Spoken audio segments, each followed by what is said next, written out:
alla 12 che è un giro dato lungo alla 12 Ah, alla fine no, alla fine l'avete visto. Sì. perché l'ha provato a fare in seconda.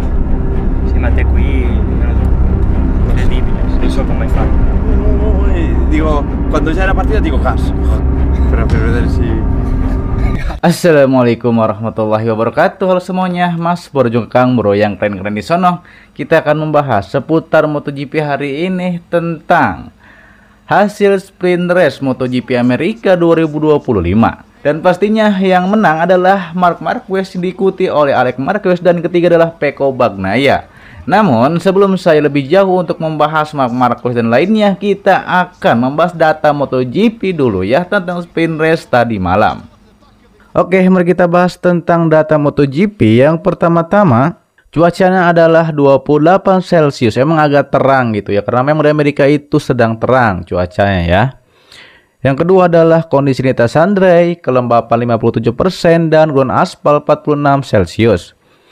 Yang pertama pastinya adalah Marc Marquez ya. Di awal-awal race memang Marc Marquez itu dia disalip oleh Pecco, tapi dia kembali membalas dan untungnya saja dia bisa mempertahankan itu sampai akhir. Dikarenakan untungnya saja Marc Marquez tidak menjadi high side, dikarenakan memang dia berhasil menyelamatkan dirinya seperti itu. Yang kedua adalah Alex Marquez. Alex Marquez memang starting gridnya itu adalah ketiga, tapi dia berhasil membuktikan diri dan selalu bersama kakaknya. Memang duo brother tidak bisa dihentikan seperti itu ya. Karena Alex Marquez juga di battle-battle pertama, di lap-lap pertama, dia juga menekan kepada kakaknya dan juga Pecco, dan pada akhirnya ia juga bisa melesat dan juga menemani kakaknya ya. Dan ketiga, Pecco Bagnaia. Pecco di sini memang dia ada lawan, dia berhasil ngelawan. Akhirnya dia bisa menyalip yang namanya Fabio Di Giannantonio dan juga Morbidelli. Di start memang Pecco ini melesat saja gitu ya, bagus startnya. Akhirnya dia berhasil untuk melesat ke posisi 3. Walaupun dia itu berusaha untuk mengejar Marc Marquez, tapi pada akhirnya Marquez setelah lap 2 atau lap 3 dia berhasil menjauhkan diri dari Pecco ya, dan dia ditempel ketat oleh adiknya Alex Marquez seperti itu. Dan Pecco di sini juga membuktikan bahwa dia bisa ngelawan gitu ya. Walaupun dia belum bisa mengalahkan Alex Marquez dan juga Marc Marquez, tapi setidaknya dia bisa ada di podium 3. Bisa mengalahkan Morbidelli yang sebelumnya dia kalah di Argentina gitu ya, seperti itu. Dan yang keempat adalah Fabio Di Gia. Fabio Di Gia ini kan padahal stang tergitnya kalau nggak salah nomor 2. Tapi dia nampaknya kayak dia ini startnya mungkin kurang bagus. Pada akhirnya ya disalip oleh Pecco Bagnaia gitu ya. Dan memang Fabio Di Gia ini memang terlihat bagus di praktis dan juga di kualifikasi gitu. Maksudnya di sesi-sesi sebelum sprint race dia itu bagus, tapi ketika di race gitu dia malah kayak mundur gitu ya. Walaupun starting grid memang tidak menentukan karena itu cuma start doang, tapi ketika setelah start itulah yang menentukan. Jadi itu mah harus kesiapan pembalap yang harus start dengan bagus dan juga harus mempertahankan. Tapi ketika startnya itu gagal ataupun kurang bagus, pada akhirnya pastinya disalip oleh Pecco Bagnaia, yang harusnya Pecco itu kan padahal starting gridnya ke-6 loh ya, tapi bisa disalip tapi bisa langsung melesat seperti itu ya. Mengungguli dua rekannya dua Morbidelli, dua VR46 seperti itu.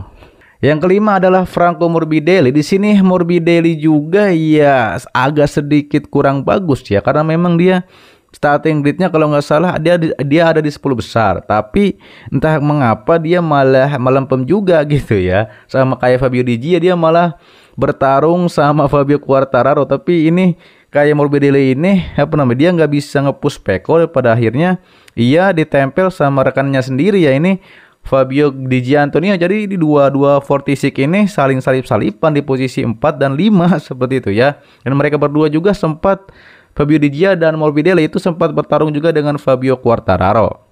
Dan yang keenam adalah Fabio Quartararo. Di sini Bang Taruh membuktikan diri. Nampaknya memang bannya itu tidak keausan, jadi dia bisa nge-push gitu ya. Dan awalnya ini starting gridnya Fabio Quartararo adalah posisi 11 dan dia startnya sangat bagus dan bisa melesat saja dan bahkan melawan dua Ducati gitu ya. Ini Fabio Di Gia dan juga Morbidelli. Itu membuktikan bahwa Bang Taro ini siap untuk bangkit walaupun memang Yamaha ini kalah dari Honda dalam segi konstruktor gitu ya. Karena dilihatnya memang Honda lebih bagus daripada Yamaha ya di saat ini seperti itu. Yang ketujuh adalah Pedro Acosta. Pedro Acosta ini agak gimana gitu ya. Dia nih kalau kualifikasi, praktis ataupun di sesi-sesi sebelum sprint race gitu ya, dia bisa kompetitif. Tapi ketika race gitu, ketika sprint race atau race utama, dia malah kayak melempem nih Pedro Acosta ya. Padahal kalau nggak salah Pedro Acosta itu starting grid-nya di posisi 4 gitu ya. Tapi entah mengapa dia malah nggak bisa nggak bisa ngelawan Pecco ataupun nggak bisa ngelawan Alex apalagi Marc Marquez. Jadi Pedro Acosta malah semakin mundur gitu ya, malah disalip sama Fabio Quartararo yang harusnya, padahal Quartararo itu ada di posisi 11 ketika starting grid-nya seperti itu. Yang ke-8 adalah Luca Marini. Rod Marini di sini membuktikan diri gitu ya. King Luca di sini dia memang starting grid-nya kalau nggak salah nomor 7 dan nomor 8 itu adalah starting grid-nya itu sebelum sprint race itu adalah Joan Mir. Dia 78 bersama Joan Mir. Tapi Joan Mir malah crash seperti itu. Nah, pada akhirnya Luca Marini harusnya dia ya di situ-situ aja, maksudnya nggak naik nggak turun. Naik dia kan startingnya 7. Terus dia ada di posisi 8 finishnya, jadi cuma turun 1 peringkat. Ya penurunan dong gitu ya, bukan peningkatan seperti itu ya. Dan yang ke-9 adalah Ai Ogura. Ai Ogura ini sangat rookie of the year karena dia nampaknya starting rate-nya itu di luar 10 besar ya, tapi dia bisa melesat dan setidaknya masuk ke Ai Ogura kan di luar posisi 10 besar starting gate-nya, tapi dia bisa melesat secepat kilat, bisa merosok, bisa merangsek ke posisi 9 seperti itu. Ai Ogura ini lebih baik daripada Fermin Aldoger. Aldoger mah kalau di praktis bagus tuh kemarin ya, praktisnya gitu ya, latihan bebasnya di kualifikasi. Tapi ketika kualifikasi terus di sprint race ini malah melempem nih Fermin Aldoger gitu, malah kalah lagi sama Ai Ogura gitu ya. Yang ke-10 adalah Marco Bezzecchi. Bezzecchi ini masih adaptasi dengan Aprilia ya, dia belum sekencang belum bisa untuk cepat dan bisa setidaknya, dan dia juga kehilangan rekan timnya terbaiknya ini Jorge Martin, harusnya kan yang jadi rider utamanya Aprilia yaitu Jorge Martin, tapi karena Martin cedera. Dan kita masuk ke fastest lap of ridernya ini. Yang pertama pastinya adalah Marc Marquez ya, karena memang dia tercepat. Dan dia ini lap 2 gitu ya. Total kan 10 lap, tapi dia di lap 2 dia sudah menjadi yang tercepat seperti itu ya. Dan gapnya juga bersama Alex Marquez sekitar setengah detik ya, baru lap kedua tuh. Karena memang di lap-lap pertama itu kan banyak salipan tuh antara Marc Marquez, Alex sama Pecco Bagnaia gitu ya. Karena ya itu seru gitu ya, dan hampir saja Marc Marquez juga kan hampir saja high side seperti itu. Yang kedua adalah Alex Marquez. Di sini Alex Marquez juga di lap kedua dia ini juga mencatatkan fastest, ataupun dia ketika menikung dia juga cepat seperti itu. Jadi ketika menikung dia cepat, daripada itu dia bisa menguntit kakaknya terus sampai finish di sprint race Amerika GP ini. Dan yang ketiga adalah Pecco. Di sini Pecco kan bisa ngelawan gitu. Jadi dia bisa menyalip yang namanya Franco Morbidelli dan juga Pecco, dan juga daripada itu Pecco ada di lap keempat ketika dia fast test, ataupun ketika dia menikung, ataupun ketika kecepatannya itu maksimal dan bisa mendekati Alex Marquez seperti itu. Yang keempat Joan Mir. Di sini Joan Mir juga sayang, padahal dia ini lumayan ada potensi untuk merangsek ke 5 besar, tapi. Dan kelima adalah Fabio Di Gia, dia di lap keempat gitu ya, dia bisa fast test seperti itu, bisa tercepat gitu ya ketika menikung atau ketika dia cepat di lap keempat ini, totalnya kan 10 lap seperti itu ya. Dan Franco Morbidelli ke-6, Fabio Quartararo ke-7 gitu ya. Quartararo kan battle nih sama Morbidelli sama Antonio gitu ya, jadi ada di posisi 7 nih Bang Taro ya. Aldoger juga ada di posisi 8. Di sini dia cukup bagus, walaupun ya Aldoger masih belum kelihatan. Dia bagus di practice doang. Tapi ketika race ataupun sprint race tidak kelihatan juga gitu ya si Fermin Aldoger.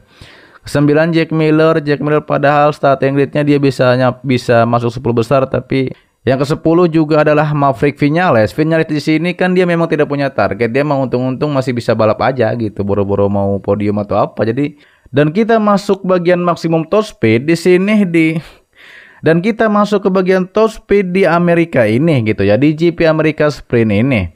Yang pertama pastinya adalah Brad Binder. Kan memang Brad Binder mah sering top speed 334,7 km.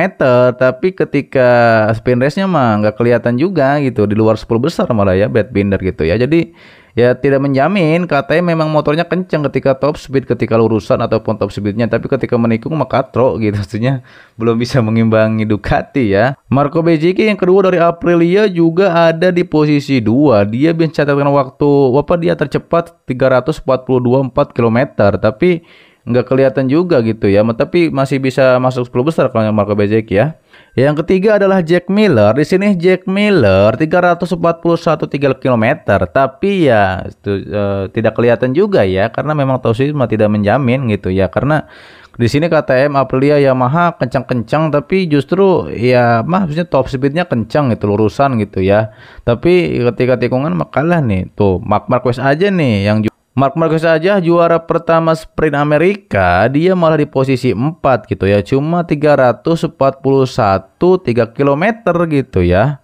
Ininya top speednya gitu. Jadi ya maksudnya walaupun Marc Marquez ini walaupun di top speednya kalah, tapi di tikungan dia sangat cepat, apalagi ke kiri gitu. Daripada itu, oke, kita pindah ke bagian World Championship Classification. Dan ini adalah poin ya, poin kejuaraan dunia. Yang pertama pastinya adalah Marc Marquez. Dia pertama dengan 86 poin. Diikuti oleh adiknya yang kedua 67 poin. Yang ketiga Pecco Bagnaia 50 poin. Yang keempat Morbidelli 42 poin. Dan memang jarak dari Morbidelli ke Pecco itu cuma sekitar 8 poin gitu ya. Karena memang Pecco kan menang sprint race, jadi dia bisa mengungguli Morbidelli gitu. Tapi untuk mendekati Marc Marquez lumayan jauh, sekitar jaraknya 36 poin. Kalau sama Alex Marquez sekitar 17 poin, seperti itu. Yang kelima Fabio Di Giannantonio, dia 28 poin. Babang Zarco kurang bersinar di sprint race Amerika ini, dia cuma 25 poin. Brad Binder 19 poin. Ogura di sini ya, Rookie of the Year. Ogura 18 poin. Acosta juga kalah sama Ai Ogura ya, cuma dapat 16 poin. 10 Bezzecchi yang nggak kelihatan juga. Luca Marini yang biasanya hore-hore di sini ada di posisi 11 seperti itu ya. 12 Fabio Quartararo, yang ke-13 Joan Mir, yang ke-14 Jack Miller, ke-15 Bastianini, 16 Alex Rins, 17 Viñales, 18 Aldeguer, 19 Oliveira, Fernandez 20 itu ya. Sofiat Chandra, mana ini nggak ada poin. Fernandez, oh iya nggak ada poin ini. Raul Fernandez cuma 1 poin ya, kayaknya kalah sama Ogura rekan timnya. Sofiat Chandra mah kosong telur ini, dia masak telur mulu nih. Sofiat Chandra sama ini Mas Agus yang test ridernya Yamaha gitu ya. Kita lihat World Classification, ataupun ini adalah konstruktor pabrikan terbaik yang saat ini di MotoGP 2025 ini ya. Konstruktornya gitu, konstruktor yang World Championship-nya adalah yang pertama itu adalah Ducati. Pastinya karena Ducati menguasai grid ya, menguasai semua lintasan ya. Marc Marquez dari seri pertama Argentina, seri pertama Thailand sampai ke sini menguasai terus nih Marc Marquez ya. Tapi yang kedua ini sangat mengejutkan ya gitu. Honda gitu. Honda di sini biasanya musim kemarin mah di bawah gitu ya sama Yamaha gitu ya. Nemenin Yamaha, sekarang di posisi 2 loh ya. Nggak menyangka gitu ya, karena memang Honda ini kan ada perkembangan dari serinya Argentina gitu ya. Jadi setiap ridernya itu ada di posisi 10 besar, maupun itu tim satelit Babang Zarco ataupun tim pabrikannya sendiri Joan Mir sama Luca Marini. Jadi lebih baik daripada Yamaha. Kalau Yamaha mah jarang-jarang bisa masuk 10 besar seperti itu ya. Karena itu perkembangan Honda ini lebih baik daripada Yamaha seperti itu. Yang ketiga adalah KTM. KTM ya memang KTM di belakang Honda, walaupun yang sering masuk ke 10 besar itu kan Pedro Acosta, kalau nggak Brad Binder ya.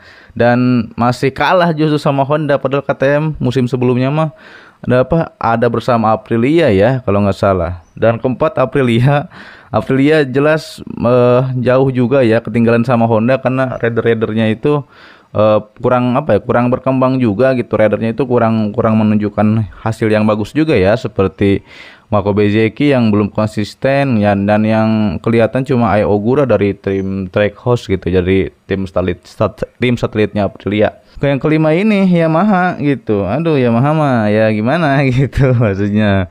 Bang Taro makanya dia udah ngancem mulu ke Yamaha, dia kalau nggak ada perkembangan ke depannya cabut aja gitu ya, karena gimana gitu. Udah tim satelit udah ada gitu ya. Tapi yang Bang Taro harus lebih bersabar. Jadi tunggu setengah tahun atau setahun lagi perkembangan Yamaha ini gimana, walaupun sekarang bapuk gitu ya, kalah sama Honda, tapi ya semoga aja gitu ya Yamaha ini. Dan timnya adalah tim terbaiknya gitu ya. Gitu, tim terbaiknya itu timnya pastinya adalah tim Ducati Lenovo ya, Pecco sama Marquez.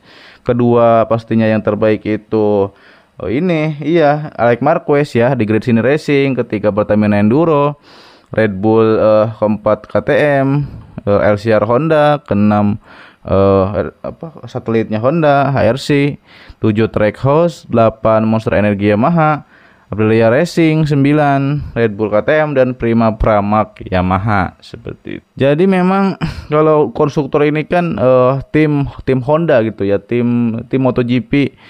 Tim ini gitu, tim pabrikan terbaik lagi berkembang tuh siapa? Yang pertama adalah Ducati gitu ya, sampai Yamaha. Tapi kalau misalnya timnya ini gitu. Jadi MotoGP juga menilai dari pabrikan yang sedang berkembang atau tidak, dan juga dari tim-tim yang ada di pabrikan tersebut, seperti itu ya. Dan Ducati masih merajai gitu ya. Kalau untuk Ducati pertama pastinya di konstruktor, kedua Honda gitu. Tapi kalau di timnya yang menguasai banyaknya 1 2 3 ya Ducati juga gitu ya. Sama juga sih sebenarnya mah ya. Jadi dengan begini maka poin dari kita Marc Marquez 86 poin. Jadi Pecco ini harusnya bisa gitu ya untuk mendekati poin dari Marc Marquez. Kalau tidak ya gimana mau Jordannya gitu ya, pastinya direbut sama Marc Marquez gitu, karena memang Marc Marquez mengincar gelar ke-9. Jangan dulu ke Marc Marquez, harusnya salib dulu nih adiknya Alex Marquez. Ini susah juga gitu ya Alex Marquez gitu ya, dikalahin sama Pecco ya. Makanya ada perlawanan lah kemarin di sprint race Amerika 2025 seperti itu. Jadi memang Marc Marquez start ringgitnya itu dia memang pertama, dan ketika start Marc Marquez ini sedikit melebar dan disalip oleh Pecco Bagnaia dan juga disusul oleh Alex Marquez. Disitulah battle ketika tikungan pertama sangat sengit pertarungannya ya, tapi untungnya saja Marc Marquez bisa mempertahankan dan bisa menyalip lagi Pecco Bagnaia. Jadi Pecco cuma memimpin 2 detik atau 3 detik doang, tapi disalip lagi oleh Marc Marquez dan juga Alex Marquez kayak gitu ya. Dan memang Marc Marquez juga ketika memimpin lagi setelah menyalip Pecco Bagnaia, dia juga hampir saja ketika memimpin dia juga hampir jatuh gitu. Jadi ban belakangnya itu kurang traksi ya, kurang menempel ke aspal, pada akhirnya dia hampir saja jatuh, tapi untungnya menyelamatkan diri seperti Spiderman. seperti menyelamatkan diri gitu ya. Jadi untungnya saja Marc Marquez bisa menyelamatkan diri dan melanjutkan mempertahankan ritme balapnya, diikuti oleh Alex Marquez dan juga Pecco Bagnaia seperti itu. Dan di sini Pecco memang bisa melawan tapi belum bisa seperti itu ya, karena memang Marc Marquez dia pole position starting grid 1, dan di awal-awal lap dia melakukan kesalahan melebar dan bisa menyalip lagi seperti itu. Dan itu memang sudah sangat pantas bagi Marc Marquez kalau di sirkuit kota Amerika ini mah. Yang kedua itu adalah Alex Marquez. Di sini Alex Marquez memang dia kan starting gridnya kalau nggak salah nomor 3 ya, nomor 3 di belakangnya Fabio Di Gia. Tapi dia ini membuktikan bahwa dia itu bisa menyalip Fabio Di Gia, dan Fabio Di Gia ini kayaknya kurang bagus startnya ya. Daripada itu dia malah kecolongan sama Alex Marquez gitu ya. Jadi Alex Marquez ini memang terus menempel kakaknya saja sampai ke depan. Jadi dia juga bagus karena tidak kalah dari Pecco Bagnaia, dan dia terus jaraknya antara Alex dan juga Marc Marquez, antara kakaknya itu sangat dekat, sekitar setengah detik doang. Tapi kalau Alex sama Pecco tuh agak jauh. Jadi ini kayaknya strategi gitu yang diterapkan oleh Alex Marquez dan juga Marc Marquez agar bisa terus konsisten, karena dua Marquez sedang membara sekali. tidak terbendung gitu. Siapa nih ya? Apakah race besok gitu ya? Akan juga sama, tapi kayaknya sih sama juga ya, karena kota Amerika mah santapan Marcus, apalagi adiknya gitu ya. Maksudnya dua Marcus ini kan lagi membara gitu ya. Pastinya akan didominasi oleh duo bersaudara lagi ya. Karena rata-rata memang para rider itu memakai ban soft depan dan medium belakang. Jadi memang banyak campuran ya. Karena ban soft biasanya emang lebih bagus di depan dan medium itu di belakang. Jadi lebih kuat seperti itu ya. Jarang yang memakai ban hard ya, atau medium gitu ya. Kalau ini kan sprint race kan cuma 10 lap gitu, nggak begitu lama gitu. Jadi lebih memaksimalkan motor itu agar lebih cepat ketika menikung atau ketika lurusan, jadi supaya bisa maksimal balapnya seperti itu ya. Yang nomor keempat pastinya itu adalah Fabio Di Giannantonio. Dia padahal di belakangnya Marcus malah kedodoran dan dia malah bertarung sama Franco Morbidelli, rekan timnya sendiri, juga ngelawan Yamaha gitu, yang ngelawan Fabio Quartararo gitu. Karena Fabio Di Gia ini kalau praktis bagus, kalau kualifikasi bagus gitu, tapi kalau di race atau di sprint race kayak di Amerika ini di kota kok melempem gitu, bapuk gitu. Maksudnya bukan bapuk, maksudnya itu belum bisa apa ya, belum bisa menyaingi Marc Marquez gitu, belum bisa, apalagi adiknya gitu ya, ngelawan Pecco aja nggak bisa gitu Fabio Di Gia ini. Mengapa gitu ya, dia padahal kalau di praktis di kualifikasi itu bagus gitu ya, tapi memang mungkin ya memang kurang gitu skillnya, atau emang ya abannya aus apa gimana gitu, tapi ya kurang aja gitu. Padahal kan dari kualifikasi itu bagus gitu ya Fabio Di Gia gitu. Yang kelima itu adalah Franco Morbidelli. Memang Morbidelli ini ya itu gitu, dia juga kayaknya starting gridnya berapa ya, siapa nih si Morbidelli, oh iya, Morbidelli itu memang starting gridnya kelima dan dia masuk 5 lagi gitu. Jadi nggak naik nggak turun. Kalau Fabio Di Gia kan dia dari posisi 2 turun ke posisi 4 gitu ya. Tapi kalau Morbidelli kelima ya kelima aja gitu, karena ya dia kurang begitu bisa konsisten ya. Maksudnya dia pengen podium, tapi pastinya Pecco tidak akan membiarkan itu. Masa ya Pecco harus kalah lagi sama Padepokan gitu maksudnya. Jadi Morbidelli juga kan, tapi segini mah udah bagus, karena kalau di tahun sebelumnya kan sama Pramac Ducati ya, sebelum pindah ke Yamaha itu Pramac, Morbidelli ini bapuk gitu, nggak kelihatan udah pakai sama motornya sama Jorge Martin, nggak ada skillnya, nggak kelihatan gitu si Morbidelli. Dan yang keenam itu adalah Fabio Quartararo. Dia ini luar biasa gitu ya. Dia tadinya starting gridnya ke-11, tapi di sprint race MotoGP Amerika ini dia langsung saja melesat seperti itu ya, bisa nyampe ke posisi 6 gitu ya. Dia itu bisa bertarung dijabanin ini dua Ducati ya, Fabio Di Gia dan juga Morbidelli. Jadi Quartararo tidak takut melawan duo Ducati VR46. Dia sempat melawan dan juga menyalip Fabio Di Gia dan Morbidelli, tapi akhirnya mau melebar ya Quartararo. Pada akhirnya dia harus puas di posisi 6 gitu ya, kalah sama duo Ducati lagi seperti itu. Karena memang dari sprint race MotoGP Amerika ini yang lebih bagus kelihatan di sprint race cuma dari Yamaha itu Fabio Quartararo. Kalau Jack Miller nggak kelihatan, walaupun masuk start grid gitu. Walaupun masuk starting grid-nya dia 9 kalau nggak salah Jack Miller, tapi dia ya melempem juga gitu, nggak kelihatan. 7 itu adalah Pedro Acosta. Di sini Pedro Acosta juga kurang begitu kelihatan ya. Dia padahal starting grid-nya bagus, nomor 4, kualifikasi bagus, tapi ketika sprint race gitu bapuk juga. Pedro Acosta terlalu banyak omon-omon sih, tengil gitu ya. Bocah tengil ini harus diajarin gitu. Jadi dia melempem terus gitu, harus dibawa ke jalan kebenaran gitu, jalan-jalan kesesatan gitu ya. Karena begitu Pedro Acosta banyak omon-omon yang pada akhirnya ya nggak kelihatan di sprint race MotoGP Amerika di kota ini gitu ya. Padahal dia bagus loh starting grid-nya mah, tapi kan itu mah starting grid doang kan, tidak menentukan ya, seperti itu. Yang ke-8 Luca Marini juga menunjukkan hasil yang cukup bagus. Dia ini adalah King Luca yang biasanya Sun Mori, dan ini lebih kelihatan karena memang motor Honda ada perbaikan gitu. Dan Joan Mir juga kan sempat bersama Luca Marini, tapi dia malah jatuh dan crash, dan pada akhirnya ya tidak ini gitu ya. Joan Mir harusnya bagus tapi dia malah crash, dan ya gitu, nggak bisa menemani Luca Marini ya untuk 10 besar seperti itu. Ke-9 adalah Ai Ogura. Ini sangat luar biasa untuk seorang rookie gitu, karena ini adalah Rookie of the Year. Ai Ogura dia starting gridnya ke-18 loh ya.